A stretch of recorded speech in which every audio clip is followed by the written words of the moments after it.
Allô Catherine, aujourd'hui à On Jase Moto, on fait pas seulement parler de moto, on va parler de l'histoire de la moto et plus précisément dans le monde du cinéma.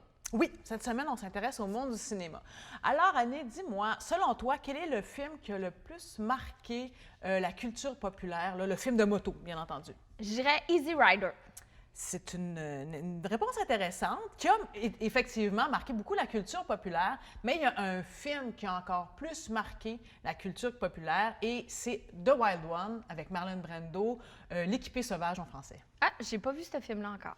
Oui, donc il faut absolument que tu le vois. C'est vraiment le classique des classiques. C'est un film en noir et blanc qui a été fait en 1953 par Laszlo Benedek. Puis c'est l'histoire de deux gangs rivales là, qui arrivent dans un petit village puis qui vont venir un peu perturber là, l'espèce de tranquillité de ce village-là avec leurs gros moteurs puis leurs histoires. Mais ce film-là a été, si je me trompe pas, parce que le nom me dit quelque chose, il a été retiré, on va dire, des tablettes à cette époque-là. Il a été censuré. Oui, il a été censuré par plusieurs pays, aux États-Unis, en Angleterre aussi. Au Québec aussi? Mais au Québec aussi, oui. Donc, le film est sorti, quand le film est sorti au Québec, donc c'est un film de 1953 qui est sorti au Québec en 1954, et 2 ans plus tard, le Bureau de la censure décide de le retirer complètement des cinémas.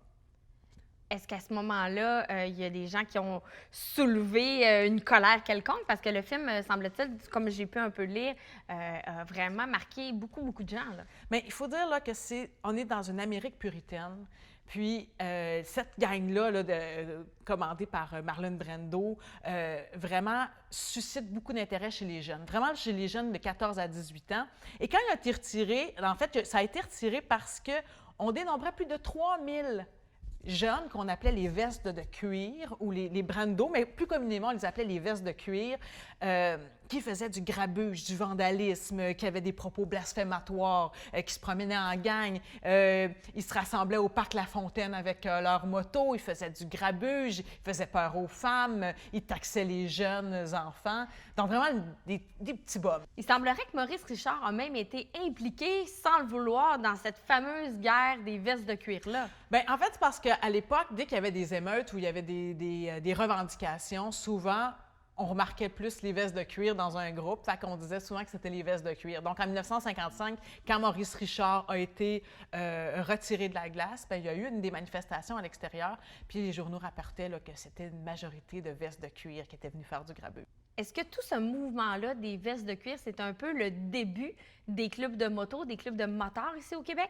C'est arrivé effectivement à ce moment-là, mais les clubs de motards, on les doit un petit peu plus, en fait, aux soldats qui revenaient après la Seconde Guerre mondiale. Donc, c'est des gens, justement, qui étaient habitués de conduire une moto là-bas, qui sont revenus, puis qui avaient ce sentiment de fraternité très fort, de communauté. Donc, ils ont voulu se rassembler en gang avec, justement, retrouver la hiérarchie un peu comme dans l'armée, tu sais, avec un chef. Les clubs de vétérans qu'on voit de nos jours. Exactement. Donc, puis là, tout ça, plus de Wild One. Tu sais, The Wild One, dans le fond, a été inspiré d'un fait vécu, une émeute qui a eu lieu à Hollister, en Californie, en 1947.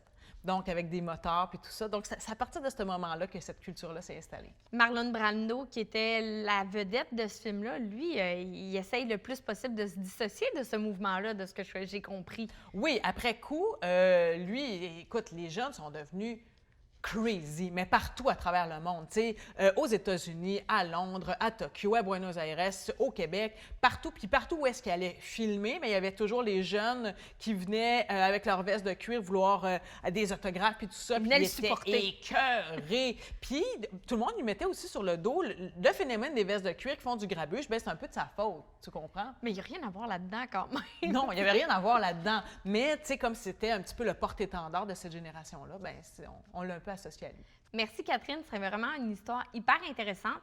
Alors j'invite les gens qui veulent en découvrir davantage sur cette histoire-là à se procurer en librairie le livre Liberté, asphalte et légende, 100 ans de moto au Québec. Merci Catherine. Ça me fait plaisir.